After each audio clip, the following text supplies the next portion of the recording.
아멘. 저는 오늘 본문 말씀을 가지고 무조건적인 감사라는 제목으로 말씀의 은혜를 나누고자 합니다. 항상 말씀드리지만은 감사할 일이 있을 때는 누구나 감사합니다. 세상 사람들도 좋은 대학, 좋은 직장, 좋은 배우자, 월급이 오른다거나 좋은 일 있으면 막연하게든지 어느 신에게든 다 감사합니다. 이거 기본적인 우리 인간의 모습입니다. 그런데 기본적인 인간의 모습 가운데 어렵고 힘들면 감사를 못합니다. 왜 나에게 이런 일이 왔을까? 왜 인생이 내 뜻대로 안 될까? 신이 있다면 왜 나를 안 도와줄까? 내 인생은 왜 이렇게 고통스러울까? 원망과 불평이 나오는 것도 일반적인 모습입니다.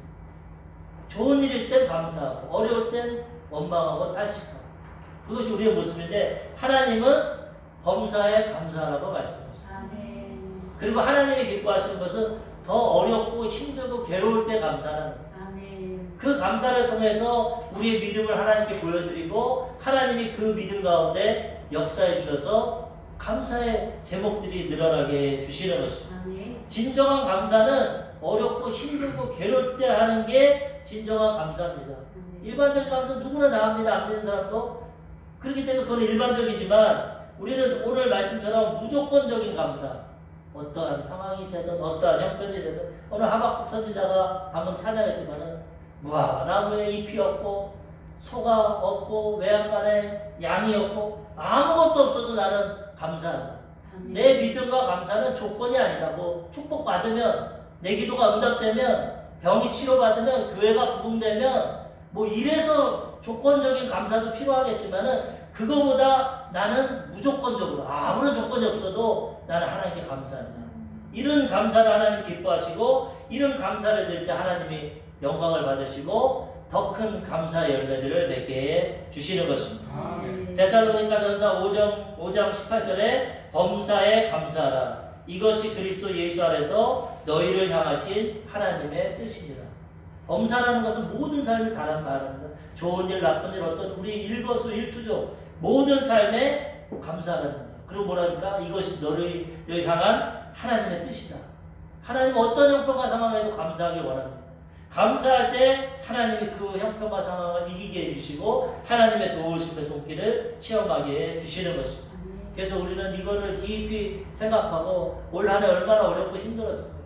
코로나19 때문에 정말 힘들고 어려웠지만은 그래도 더 감사하고 나갈 때 하나님의 도우심과 은혜가 임하게 되는 것입니다. 오늘 하박국 선지자가 이 감사에 대해서 또 하나님께 기뻐하고 나아가는데 하박국 선지자 당시에 이렇게 감사할 형편이 아닙니다. 하박국 선지서를 보면은 이 당시에는 외적, 이 바벨론 나라가 침공해서 나라가 멸망하기 직전입니다. 하나님을 잘 섬겼던 요시야 왕이 애굽왕 바로누구와 전쟁하다 전사를 해버렸어요. 우리 생각할 때는 종교개혁을 하고 하나님 잘 섬기면은 나라가 부강해지고 외적을 물리치고 강성해져야 되는데 이 왕정 시대에 그래도 후반기에는 가장 하나님을 잘 섬기고 종교개혁을 일으켰던 요시야가 전쟁에 나서 죽어버렸어요. 선지자 하박국이 이해를 할 수 없어요. 그리고 유대 땅이 부패하고 타락되어서 악인들은 잘 됩니다. 사기치고 도적질하고 악을 행하고 하는 자들은 잘 되고 가난하고 병들고 정직한 자들은 고통을 당해요. 이 하박국이 하나님께 질문합니다. 하나님 선하신 분인데 왜 이렇게 악인들이 잘 되고 의인은 고통을 당합니까? 도대체 하나님의 뜻이 어디 있습니까? 질문을 했어요. 그랬더니 하나님이 대답하십니다. 기다려라. 내가 갈대아 사람들 그 당시 가장 신흥 대국 바벨론을 통해서 이 악인들을 심판할 것이다. 하나님 말씀. 그때 또 생각하는 게 하박국이 두 번째 질문하는데 또 왜 질문하냐? 하나님 심판하시려면 하나님이 직접 하시지 우리보다 더 악한 저 바벨론 갈대아 사람을 통해서 심판하십니까? 그건 또 뭡니까? 하나님께서 그들을 통해서 너희의 죄악을 심판하지만 그들도 또 나에게 심판받을 것이다. 하나님 공의롭게 하나님의 방법대로 하나님의 때에 다 심판하시기 때문에 우리는 다 맡기고 감사하면 된다는 겁니다. 그거를 하박국이 깨달았어요. 왕도 죽고 나라도 멸망전이고 경제도 무너지고 이제 포로로 잡혀갈 것이고 모든 것은 내 뜻대로 내 계획대로 안 되지만 나는 하나님께 감사하고 그럼에도 불구하고 나를 구원하신 하나님께 기뻐합니다. 이 고백을 하고 나갈 때 하나님이 하박국을 기뻐해 주신다는 거죠. 우리들도 상황은 좀 차이가 있고 어렵지만 이런 믿음을 가지고 하나님께 진정한 감사, 하나님이 우리를 향하신 뜻을 이루는 이러한 무조건적인 감사를 하며 살아가야 되는 것입니다. 첫 번째로 하박국의 감사는 어떤 감사냐? 환난 날에 하는 감사입니다. 환난 날. 일반적인 것이 아니라 환난과 고난이 있을 때 하는 감사. 이게 참 중요합니다. 그래야 이 고난을 이길 수가 있어요. 원망하고 불평하면 끝납니다. 그걸로. 하나님 도우심이 못 임합니다. 마귀가 아이고 잘됐다. 너 이번 기회 완전히 그냥 내가 너를 점령하겠다. 원망하고 불평하면. 왜? 마귀의 성공에는 원망하고 불평하는 거예요. 어떠한 상황에도 환난 중에도 고난 중에도 감사하면 하나님 내가 도와줘야겠다. 저런 형편에도 감사하는구나. 하나님 도와주시기 때문에 우리는 고난과 환난 가운데 감사하고 나가야 되는 것입니다. 하박국 3장 16절 오늘 본문 말씀 보니까 내가 들었으므로 내 창자가 흔들렸고 그 목소리로 말미암아 내 입술이 떨렸도다. 무리가 우리를 치러 올라오는 환난 날을 내가 기다리므로 썩이는 것이 내 뼈에 들어왔으며 내 몸은 내 처소에서 떨리는도다. 자기의 지금 형편을 말하는 거예요. 하나님 앞에 기도하고 도와달라고 하는데 하나님의 응답은 너희 나라가 바벨론 갈대아 사람들에게 고통당할 거다. 그 말 들으니까 얼마나 우리가 우리 현실로 비교하면 오늘 이따가 북한 군이 쳐들어온다는 것입니다. 지금 핵폭탄을 터뜨리고 저기 의정부 여기를 점령하고 38선을 넘어서 지금 완전 나라가 망하게 됐다. 그걸 들으니까 얼마나 창자가 흔들리고 입술이 떨리고 뼈가 썩는 것처럼 되고 두려움이 당장 나라가 망하고 포로가 되고 죽게 되었습니다. 이런 형편인데도 하박국은 감사한다는 거죠. 우리들이 지금 현재 이런 형편은 아니지 않습니까? 물론 올 한 해 코로나 때문에 경제적인 것 때문에 뭐 여러 가지 인간관계 때문에 질병 때문에 고통과 어려움이 있죠. 인생은 그런 겁니다. 내 뜻대로 안 되는 거죠. 아담과 하와 이후 타락됐기 때문에 악한 마귀가 공승권세 잡고 있고 매일매일 우리 삶에 와서 도적질하고 죽이고 멸망시키는 그런 고난과 역경을 갖다 주는 거죠. 근데 하나님은 그런 상황에도 범사에 감사라고 합니다. 그러면 하나님이 거기서 건져내 주시고 도와주신다는 거죠. 그래서 우리는 어떠한 형편과 상황에도 하박국과 같이 입술을 깨물고라도 감사하고 기뻐하고 하나님을 의지하고 살아가야 되는 것입니다. 감사하는 자를 하나님은 외면하지 아니하시고 감사할 때 반드시 그와 함께 하셔서 그 고난과 역경을 이기게 주시는 것입니다. 그래서 우리는 어렵고 힘들 때 더 감사하고 나아가야 돼요. 성경에 보면은 아주 그 깊은 감사가 요나의 감사가 있습니다. 요나도 하박국과 같이 하나님의 선지자인데 이 사람도 자기 의지가 참 강한 사람입니다. 하나님이 너 원수의 땅, 그 당시 아수르라는 이 원수 나라가 있습니다. 이스라엘을 공격하는 그 수도에 가서 지금으로 또 비교하면 하나님 오늘 저에게 너 평양에 가서 김정은에게 복음 전해라. 너 예수 안 믿으면 심판받는다. 이런 얘기입니다. 그런데 너무나 이 요나가 미운 겁니다. 맨날 우리나라 도적질하고 고통 주고 잘됐다 이번에 하나님 심판한다니까 멸망해버려라. 아주 망해버려라. 이런 마음 갖고 있는데 하나님이 네가 가서 회개를 선포하고 하나님 용서해 주는 건 요나가 아는데 자기가 선포하면 그들이 용서받고 구원받는 게 너무 싫은 겁니다. 너무 믿습니다. 우리나라 사람들이 대체적으로 일본 사람들 싫어하는데 일본 사람들 구원하라고 그런 거나 마찬가지입니다. 요나가 선지자임에도 불구하고 하나님의 은혜와 사랑을 알고도 불구하고 그 말을 불순종했어요. 니느웨로 가는데 다시스로 가고 있어요. 스페인 정반대. 니느웨는 이 동쪽으로 가야 되는데 서쪽 제일 반대로 갑니다. 근데 하나님은 하나님이 부르신 선지자를 끝까지 사용하시는 그를 통해서 복음을 전하고 이 니느웨 사람들 구원하시는 하나님은 죄인을 심판하는 게 아니라 구원하기를 원하십니다. 끝까지 회개 안 하기 때문에 그 죄 가운데 심판받는 거지. 하나님은 우리 생명이 끊어질 때까지 구원하기 원해요. 그래서 우리도 이 마음 갖고 우리 이웃과 우리에게 상처를 주고 아픔 주는 사람들 용서해야 돼요. 하나님 마음 가지고. 하나님도 용서하시고 기회를 주시는데 왜 우리가 심판할까? 근데 이 요나는 자기가 심판하고 배 타고 갑니다. 나는 모르겠다. 내가 이 사명 하나 감당 안 하면 어떻겠냐? 이 배 밑에 가서 쿨쿨 잡니다. 영적으로 잠들어. 근데 하나님이 요나 가만 안 두시고 하나님이 우리에게 고난을 주시는 것은 환난을 주시는 것은 우리를 사랑하기 때문에 주시는 것입니다. 그래야 깨닫고 올바른 길로 가요. 하나님이 부른 선지자가 복음 전해서 영혼 구원해야 되는데 하나님 뜻과 다르다고 내 마음과 다르다고 복음 안 전하고 지금 다른 나라로 가니까 하나님이 그래 너 버려버리겠다. 네 마음대로 살아. 그러지 않습니다. 야 내가 널 사랑하지만 너 그렇게 잘못된 길로 가니까 내가 널 불러야겠다. 환난과 풍랑이 오는 것이. 우리 환경 가운데도 여러 가지 고난과 옵니다. 물론 죄 때문에 불순종 때문에 오는 건 아닙니다. 우리의 믿음을 더 성장시키려고 그렇게 오는 것도 있습니다. 불순종 때문에 오는 것도 있지만. 근데 요나는 하나님이 그를 사용하시려고 버리지 않으시려고 사용합니다. 그래서 풍랑과 바람이 오니까 배가 난파되게 되고 결국은 물속에 빠집니다. 근데도 하나님은 큰 물고기, 뭐 우리가 이거는 이성적으로 믿을 수가 없는 거죠. 하나님은 뭐 초자연적인 역사라시니까 큰 물고기가 요나를 꿀꺽 삼키고 3일 동안 그 뱃속에 들어가서 그러면서 고난 가운데 요나가 깨달은 우리가 고난 가운데 하나님이 깨달음을 주십니다. 고난 가운데 날 돌아보고 왜 이런 고난이 왔어? 하나님 좋으신 분. 하나님 고난을 통해서 나에게 무슨 말씀하시나? 그것을 깨닫게 3일 동안 그냥 완강히 버티다가 깨달았어. 나도 죄인인데 용서받았는데 하나님 나도 지금 살려주시고 나 같은 사람도 선지자로 사용해 주시는데 내가 그 은혜를 몰랐구나. 내가 인간은 저기 하나님에 대해서 그들을 비판하고 정죄했구나. 나 같은 죄인도 하나님은 용서하시고 저 원수 같은 사람들도 구원해 주시는구나. 그거를 고난 가운데 깨달았어. 그 훌륭하죠. 깨달은 사람. 깨닫고 실천하는 게 훌륭합니다. 깨닫는 것도 중요하지만 그 다음에 실천 안 하면 그거는 열매를 못 맺어요. 요나는 깨달아요. 그래서 기도합니다. 요나서 2장 9절 나는 감사하는 목소리로 주께 제사를 드리며 나의 서원을 주께 갚겠나이다. 구원은 여호와께 속하였나이다 하니라. 이 기도가 물고기 뱃속에 3일 동안 있는 가운데 고백하는 겁니다. 그 고난 가운데 하나님 나는 감사의 목소리로 제사 드립니다. 지금 죽을지언정 물고기 목속에서 죽지만 내가 하나님의 은혜를 깨달았습니다. 나의 서원 하나님 날 부르시고 선지자로 사용하시는데 이제 그거 내가 순종하겠습니다. 나는 하나님께 감사하고 죽든지 살든지 구원을 하나님이 하십니다. 고난 가운데 감사하니까 어떻게 됩니까? 그 다음 절에 물고기가 요나를 육지로 토해냅니다. 감사하면 그 고난에서 벗어나게 되는 것입니다. 감사하면 하나님이 건져내 주시는 것입니다. 그래서 감사해요. 마귀를 자꾸 원망해라. 이거 당연히 원망해야지. 왜 이런 고난을 주시냐? 하나님이 살아계시면 왜 하나님의 뜻대로 살아가는데 이런 어려움이 있냐? 아닙니다. 거기에 하나님 섭리가 있다.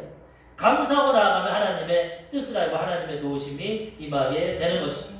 다니엘도 마찬가지입니다. 다니엘은 총리로서 포로로 끌려가졌어. 나라가 망해버렸어. 그럼에도 불구하고 다니엘은 하나님을 의지했습니다. 하나님이 제일 높여주셔가지고 총리가 됐어.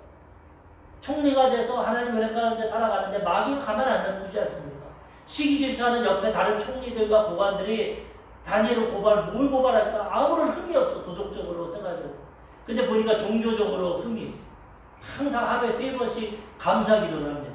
창문을 예루살렘으로 향해. 요걸로 걸고 넘어져야겠다. 왕이여, 왕은 신입니다. 당신 같은 신에게 기도 안 하고 당신을 섬기지 않으면 이거는 처벌받아야 됩니다. 왕에게만 기도하고 왕만 섬기도록 조서를 써주십시오. 앞으로 다른 신이나 다른 사람에게 기도하면 사자굴에 던져 넣으십시오. 왕이 좋습니다. 자기 신이라고 하니까. 그렇지, 내가 지금 전 세계를 호령하는데 내가 신이지. 나에게만 기도해야지. 나에게만 경배해야지. 알았어. 조서를 쓰고 도장을 딱 찍었어. 총리인데 그걸 모르겠습니까? 다니엘이 그거 압니다. 그래서 이 고관들이 어떻게 하나 보자. 그럼에도 불구하고 다니엘은 집으로 돌아와서 평소 때와 똑같이 창문을 열고 예루살렘을 향해서 하나님께 감사기도합니다. 그걸 통해서 요나는 물고기 뱃속에서 나갔지만 다니엘은 사자 굴속으로 들어갑니다. 결과는 달라집니다. 똑같이 하나님 역사하는 사람마다. 우리가 계산적으로 감사하면 안 됩니다. 요나처럼 감사하면 물고기 뱃속에서 나오니까 감사해야지. 근데 다니엘은 감사했는데 어떻게 됐습니까? 해결된 게 아니라 사자 굴에 들어갔어요. 물론 결론적으로 해결됐지만. 그렇기 때문에 그래서 다니엘의 세 친구는 금신상에 절 안 하고 불구덩이에 들어갈 때 뭐라 그럽니까? 그리 아니하실지라도 나는 하나님만 섬깁니다. 아멘. 하나님이 요나같이 건져줄 수도 있고 물속에서 그래서 하나님 섬길 수도 있고 만약에 하나님 뜻이 아니라서 그거 아니라서 불속에서 타 죽어도 그리 안 해도 나는 하나님만 섬깁니다. 아멘. 하나님이 불속에서 예수님을 보내주셔가지고 신의 아들 예수님이 그들을 건져내어 주시는 것입니다. 결과는 순교를 하든지 건짐을 받든지 그거는 맡기고 우리는 감사하고 하나님 의지하고 나아가면 된다는 것입니다. 다니엘서 6장 10절 다니엘이 이 조서에 왕의 도장이 찍힌 것을 알고도 자기 집에 돌아가서는 윗방에 올라가 예루살렘을 향한 창문을 열고 전에 하던 대로 하루 3번씩 무릎을 꿇고 기도하며 그의 하나님께 감사하였더라. 살든지 죽든지 흥하든지 사자굴에 들어가든지 난 하나님 못 배신한다. 왜 하나님 내가 잘 섬기고 총리가 됐는데 이런 고난이 옵니까? 그런 말 안 합니다.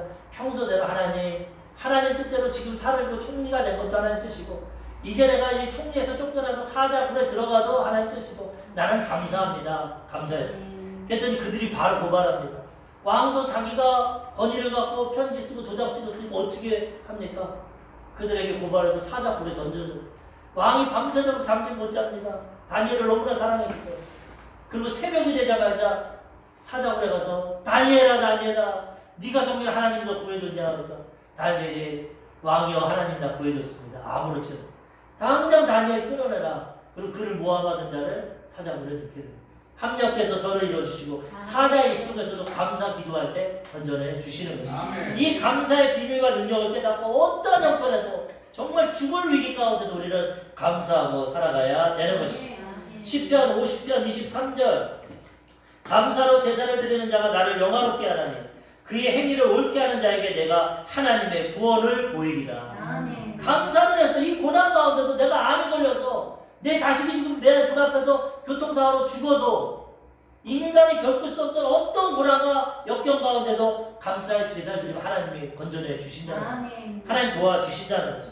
그래서 우리는 고난과 환난 가운데 이 하박국과 같이 요나와 같이 다니엘과 같이 감사하며 나아가야 되는 것입니다. 시편 50편 15절 환난 날에 나를 부르라 내가 너를 건지리니 내가 나를 영화롭게 하리라. 환난은 당연히 다가옵니다. 어느 누구도. 그렇지만 감사하고 하나님께 기도하고 부르짖으면 하나님 건져내 주시고 하나님 우리를 영화롭게 해주시는 것입니다. 두 번째로 이 하박국의 감사는 물질적인 어려움에도 감사했습니다. 고난과 환난 중에 나라가 망할 때도 죽든지 감사합니다. 또 지 형편을 보니까 가장 생존에 어려운 고통이 있습니다. 전 시간에도 말씀드렸지만 빚지는 게 가장 힘들고 물질적인 게 어렵다고 했지만 사람이 하나님 없이는 제일 힘든 게 물질입니다. 물질. 하나님이 계셔야 하나님 주시는 공급하는 물질을 갖고 누리고 살아가는데 생육하고 번성하는데 아담이 죄를 짓으로써 저주가 왔습니다. 가시가 엉겅퀴가 땅에서 올라가고 땀을 흘려야 먹고 삽니다. 그런 사람들은 생존하려고 먹고 살려고 지금 살아가는 것입니다. 물질이 가장 큰 영향입니다. 하나님 믿는 사람들은 하나님을 의지하지만 그렇지 않은 사람들은 물질을 의지합니다. 생존에. 근데 가장 인생에게 귀한 이게 없을지라도 물질이 없고 어려울지라도 우리는 감사해야 된다는 것입니다. 그게 진정한 감사입니다. 그 감사 가운데 하나님이 또 우리를 도와주신다는 것입니다. 너희 마음이 보물에 있다, 물질에 있다는 것처럼 물질에 대해서 세상 사람들도 영향이 많지만 하나님은 때로는 물질을 통해서 우리를 시험해 봅니다. 얼마나 너희가 그 물질을 인정하고 하나님께 드리는가 그거에 따라서 하나님이 또 우리를 인정하십니다. 그래서 우리는 이 물질을 잘 관리하고 사용해야 되고 하나님 주신 은혜를 잊지 말아야 되는 것입니다. 하박국도 선지자로서 때로는 잘 살았습니다. 근데 지금은 아무것도 없습니다. 나라가 망할 뻔한데 뭐가 있겠어요. 그런데도 감사한다는 거죠. 하박국 3장 17절 비록 무화과 나무가 무성하지 못하며 포도나무에 열매가 없으며 감람나무에 소출이 없으며 밭에 먹을 것이 없으며 우리의 양이 없으며 외양간에 소가 없을지라도 나는 여호와로 말미암아 기뻐하고 감사한다. 아무것도 없어도 세상 사람들이 이거를 중심으로 살아가지만 나는 이거 아무것도 없어도 하나님이 욕과 같이 하루아침에 이거 다 뺏어가도 나는 감사하고 하나님께 기뻐한다는 거예요. 그러면 하나님이 그 가운데 또 은혜를 허락해 주신다는 거예요. 그래서 우리는 이것을 깨닫고 우리도 어떠한 형편 가운데 경제적인 어려움 가운데 위기 가운데에 있을지라도 감사하고 나아가야 되는 것입니다. 이 감사는 또 누가 했냐? 욥이 했습니다. 욥이. 하루아침에 재산 다 잃어버리고 자식 10명 죽고 아내도 욕하고 죽으라 떠나가고 병들고 인간의 그걸 쓰고 다 겪었는데도 욥은 원망하고 불평하지 않고 하나님께 기도합니다. 욥기 1장 21절 이르되 내가 모태에서 알몸으로 나왔사온즉 또한 알몸이 그리로 돌아가올지라 주신 이도 여호와시요 거두신 이도 여호와시오니 여호와의 이름이 찬송을 받으실지니라 하고. 아멘. 욥은 동방에서 가장 큰 자 부자였습니다. 하나님이 그렇게 주셨습니다. 근데 하루아침에 마귀의 이 참소를 받아가지고 다 뺏겨버렸어. 거지가 돼버렸어. 알몸이 됐어. 그런데도 욥이 뭐라고 합니까? 내가 알몸으로 태어났습니다. 그런데 하나님이 동방에서 가장 큰 자로 나에게 복을 주셨어. 주신 이도 하나님이고 거두신 이도 하나님이니까 하나님은 감사와 찬송을 받으십시오. 이거 아무나 못하는 겁니다. 당장 오늘 개척교회가 문을 닫아버렸어. 저한테는. 이제 목사에서 파직이 됐어. 넌 목사 자격이 없다. 목사하지 마라. 아무것도 없어. 몸에 병이 들었어. 악성 피부병에 걸려서 기아장을. 그런데도 하나님 지금까지 주신 은혜도 하나님이고 앞으로도 하실 하나님이고 하나님은 내가 감사하고 찬양합니다. 그때 하나님이 그 믿음을 인정해 주시는 거예요. 마귀한테 마귀야 봤냐? 제가 복을 줘서 나한테 감사한 것 같으냐? 아니야. 쟤는 저런 절망 가운데도 나에게 감사하고 찬양해. 갑절의 복을 주시고 회복시켜 주시는 것입니다. 그러므로 우리는 우리에게 가장 영향력이 되고 가장 우리에게 도움이 되는 이 물질의 어려움과 경제적인 고통 가운데도 하나님께 감사해야 되는 것입니다. 왜 그렇습니까? 주시는 분도 하나님, 걷어가시는 분도 하나님. 걷어가시는 이유도 있는 겁니다. 주시는 이유도 있는 겁니다. 확실히 모릅니다, 우리는. 그렇지만 감사하고 나갈 때 하나님이 우리에게 더 큰 은혜를 주신다는 것입니다. 다윗이 이것을 알았습니다. 그래서 다윗이 고백합니다. 역대상 29장 12절에서 14절 부귀가 주께로 말미암고 또 주는 만물의 주제가 되사 손에 권세와 능력이 있사오니 모든 사람을 크게 하심과 강하게 하심이 주의 손에 있나이다. 우리 하나님이여 이제 우리가 주께 감사하오며 주의 영화로운 이름을 찬양하나이다. 나와 내 백성이 무엇이기에 이처럼 즐거운 마음으로 드릴 힘이 있었나이까. 모든 것이 주께로 말미암았사오니 우리가 주의 손으로 받은 것으로 주께 드렸을 뿐이니이다. 이게 성전 건축하기 전입니다. 다윗이 성전 건축하기 원했는데 하나님 너는 손에 피가 많아서 성전 건축 못한다. 네 아들이 할 거다. 그러니까 다윗이 그럼 재료라도 내가 준비하겠습니다. 솔로몬이 1,000번째 드린 것 같지만 여기 보면 벌써 다윗이 먼저 1,000번째 드려요. 모든 금은 국이 다 하나님께 성전 지을 것을 다 드립니다. 그리고 지금 고백하는 겁니다. 하나님 이거 다 주셨습니다. 내가 무엇이란데 이걸 주셨습니까? 하나님께 받은 것 하나님께 기쁨으로 드립니다. 감사합니다. 다윗이 하나님께 감사의 예물을 드리는 거예요. 하나님 너무나도 그걸 기뻐하십니다. 우리의 생명, 건강, 물질 내 원하는 대로 안 되지만 그래도 지금 유지시켜 주시는 것, 일용할 양식 주시는 것 다 하나님이 하시는 거예요. 그러니까 우리는 물질의 주권자가 하나님이신 걸 알고 어떤 형편과 상황에도 다윗처럼 욥과 같이 감사하고 찬양하면 하나님이 그 감사에 합당한 열매를 허락해 주시는 것입니다. 이스라엘 백성들은 하나님이 애굽에서 구원하시는데 우리가 예수 믿고 구원받는 걸 의미하는데 가장 먼저 시킨 게 먹고 사는 걸 훈련시켰어요.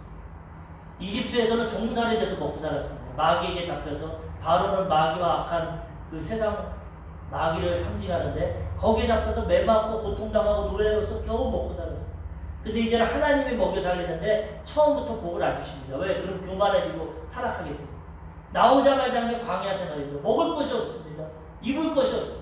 근데 하나님이 만나를 주십니다. 만나. 훈련이면 너 먹고 사는 거 내가 주는 거야.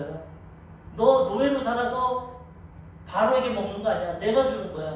훈련시킵니다. 옷도 40년 동안 광야를 돌아야 됐지만 헤어지지 않게 하셨어. 신발도 닳지 않게 했어.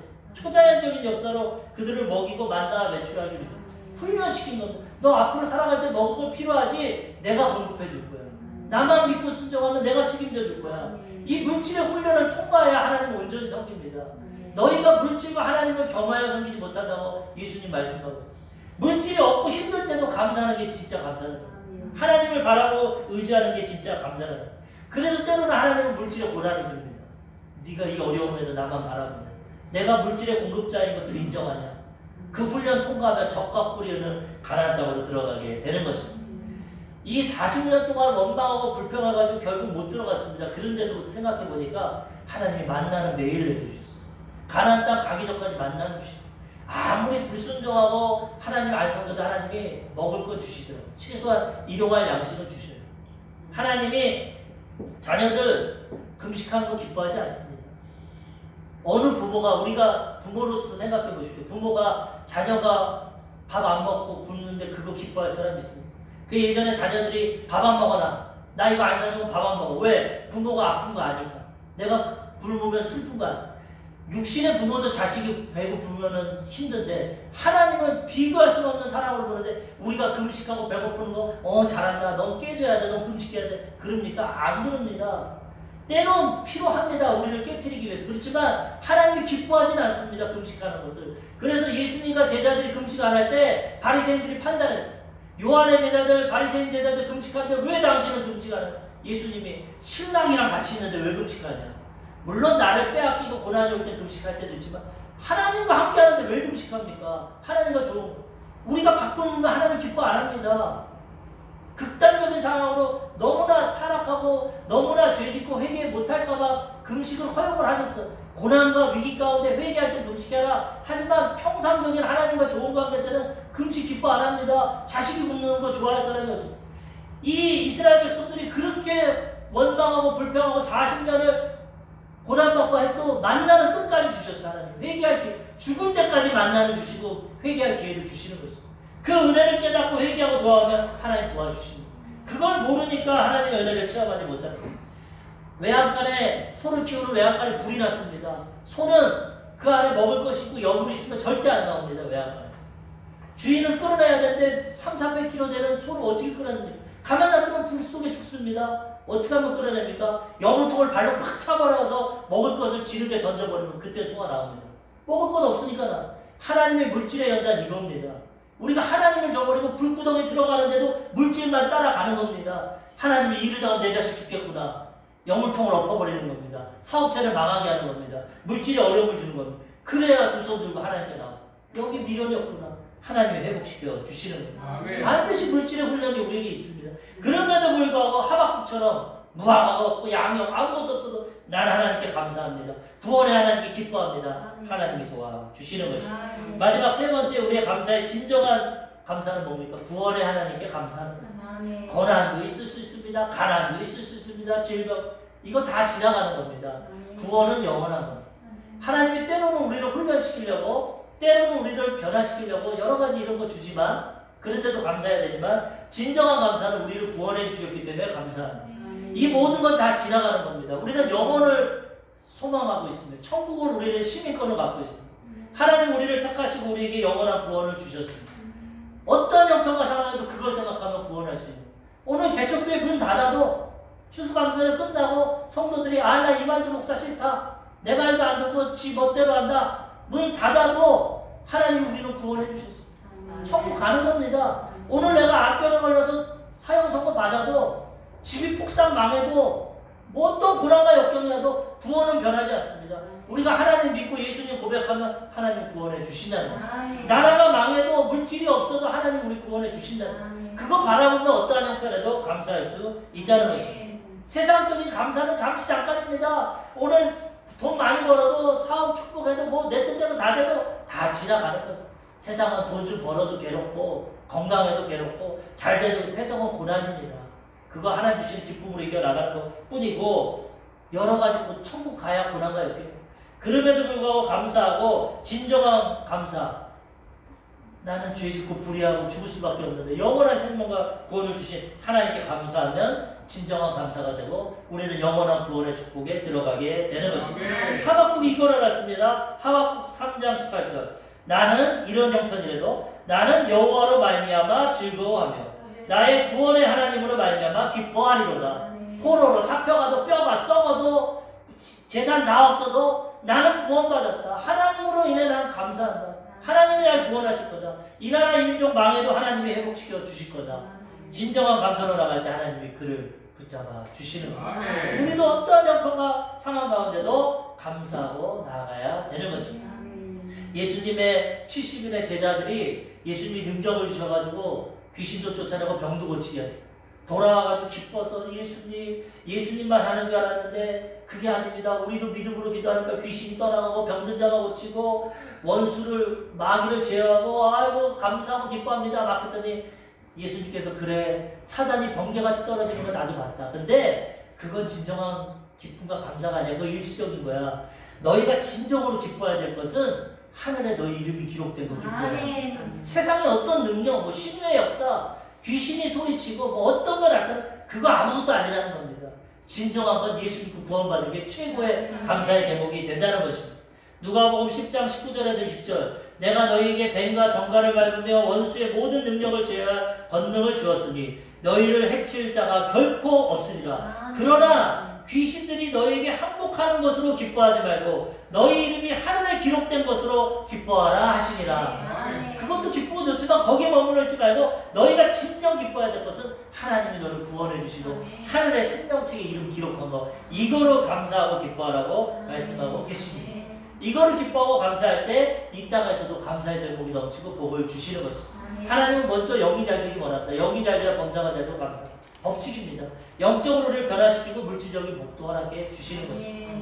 그래서 이런 믿음의 진정한 감사가 될 때 하나님께서는 이 땅에서도 복을 주시고 은혜를 베풀어 주신다는 것입니다. 베드로가 예수님 우리가 직업도 버리고 가족도 버리고 예수님 다 쫓아갔는데 어떠한 복이 있습니까? 마가복음 10장 30절 현세에 있어 지금 당장 집과 형제와 자매와 어머니와 자식과 전토를 100배나 받되 박해를 겸하여 받고 내세 영생을 받지 못할 자가 없느니라. 하나님을 잘 경외하고 하나님을 순종하고 나아가면 현세에서도 하나님이 100배 복을 주시고 그 대신 고난은 있습니다. 예수 믿을 때 마귀가 역사할 때 반드시 고난과 역경은 박해가 있고 그것도 받고 100배 복도 받고 그다음 그걸로 끝나는 게 아니라 내세 다음 생에 영생을 받지 못할 자가 없다. 영생이 가장 중요합니다. 그렇지만 여기서 생각할 것은 그럼 현재는 가난하고 병들고 그게 온전한 믿음이냐? 그렇지 않습니다. 때로 그런 것도 필요하지만은 현세에도 하나님이 모든 상황에 복을 주시는 것입니다. 제가 전번에도 얘기했지만 이기적인지 모르겠지만 예수 믿는 사람은 두 마리 토끼 다 잡을 수 있습니다.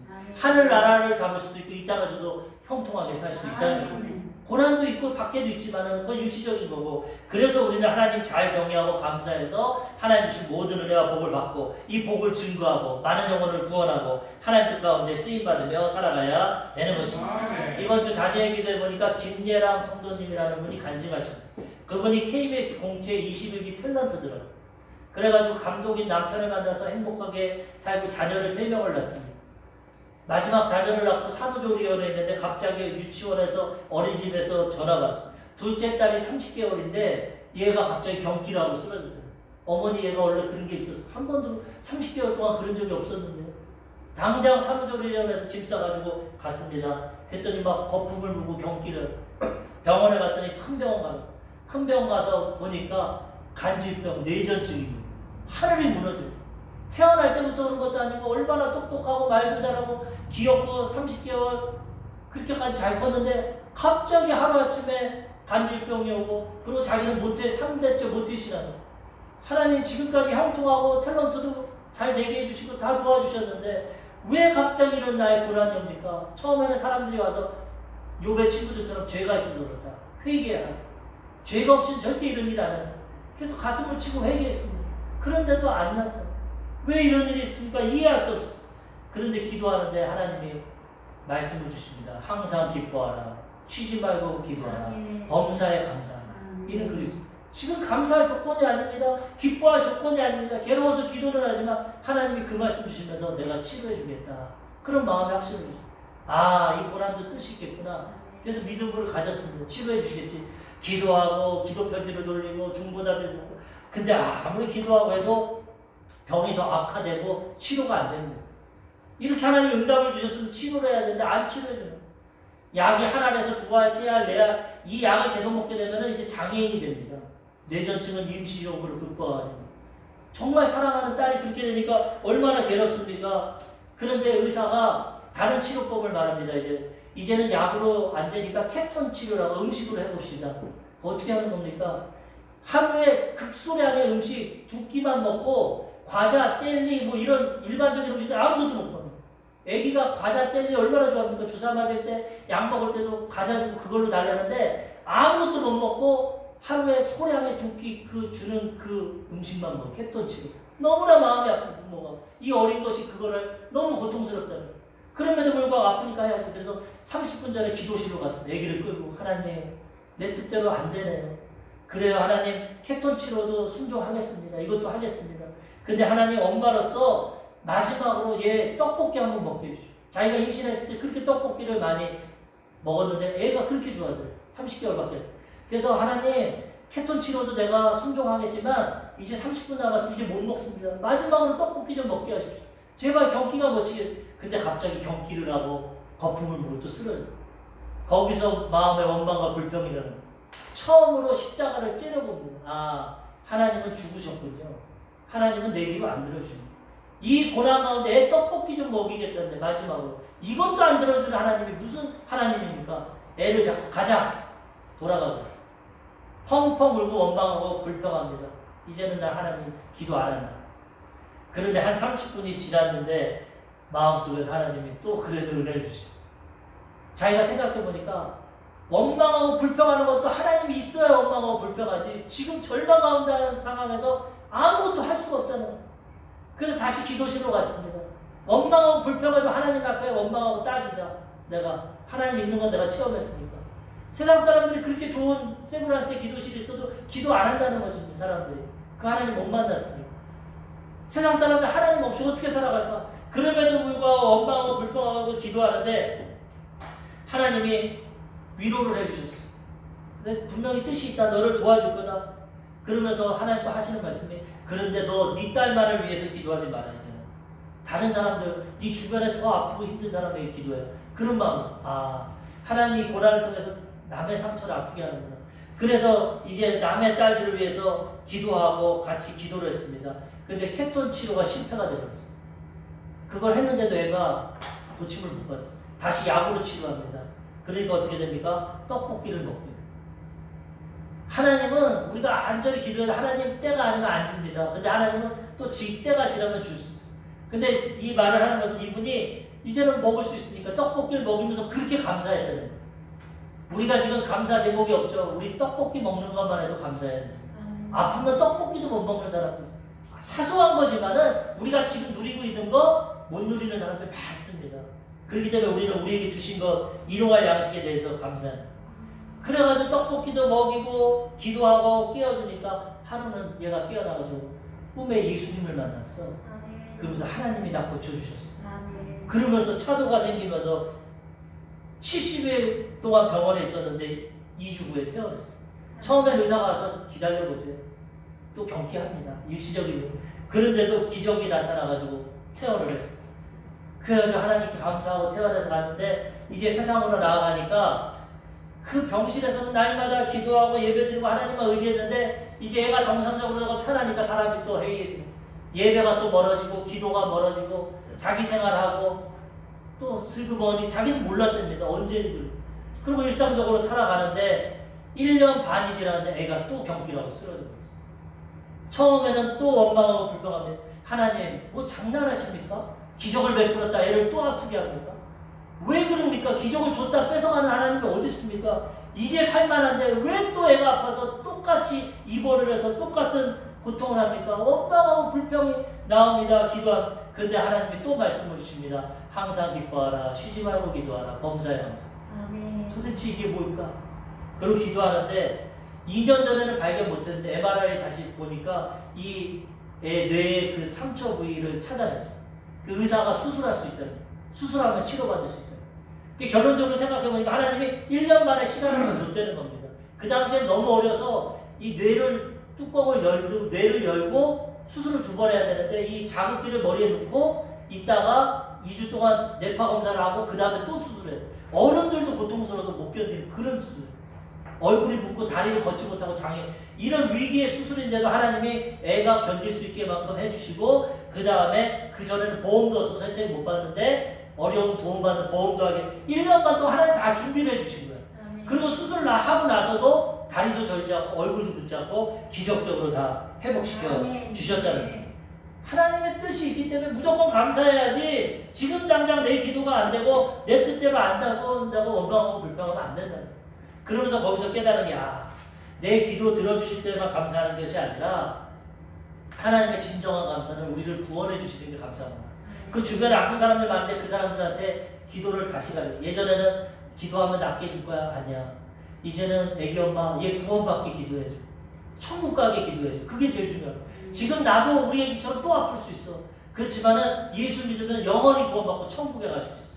그거 구원받으면 아파도 안 아파도 감사하며 살아요. 사람들이 많이 기도해서 치료받는답니다. 그렇지만 그거 다 잊어버린다. 구원을 잊어버려. 그런데 이 구원의 기쁨에 있으면 완전한 감사를 하며 살아가게 되는 것입니다. 그래서 그 여인이 이것을 깨달았다고 감사하고 있는 것입니다. 마지막으로 우리 지구촌교회 이동원 목사님 요번 10월 달에 아들이 암으로 세상 떠났습니다. 아들이 먼저 죽는 거 부모가 가장 괴로운 겁니다. 그런데 감사합니다. 1번부터 10까지 손양원 목사님이 공산당에 의해서 아들 죽었을 때 감사기도한 것처럼 본인도 감사기도합니다. 한번 들어보시기 바랍니다. 1번, 아들이 그 지독한 암의 통증에서 해방되어 감사합니다. 영광의 나라 천국에 입성하여 감사합니다. 그동안 유머가 많았던 아들을 인해 누린 기쁨을 인해 감사합니다. 단 한 번도 불평 없이 자랑만 하던 아내와 애교덩어리 손자를 남겨주어 감사합니다. 어려서 게임을 좋아하더니 게임 변호사가 된 것을 감사합니다. 아들의 고통을 통해 예수님을 내어주신 하늘 아버지의 고통을 알게 하심을 감사합니다. 아들의 암투병을 통해 수많은 암 환자의 고통을 연대하게 된 것 감사합니다. 또 자식을 먼저 떠나보낸 수많은 부모들의 고통과 연대하게 되어 감사합니다. 아들의 치유를 위해 기도한 수많은 중보자 기도자들과 한 지체가 되어 감사합니다. 아들이 간 천국을 더 가까이 소망하게 되어 감사합니다. 2020년 10월 가을 하늘 아래 아들 범을 천국으로 보내는 목사 아빠 이동원. 아들이 죽은 가운데 감사하는 것. 진정한 감사할 때 천국의 기쁨이 임하게 되는 것입니다. 우리 모두가 이러한 감사를 하나님을 영화롭게 해드리시기를 주님의 이름으로 축원합니다. 아멘. 기도하겠습니다. 말씀을 생각하시면서 성령 충만함 받기 위해서 문제 해결을 위해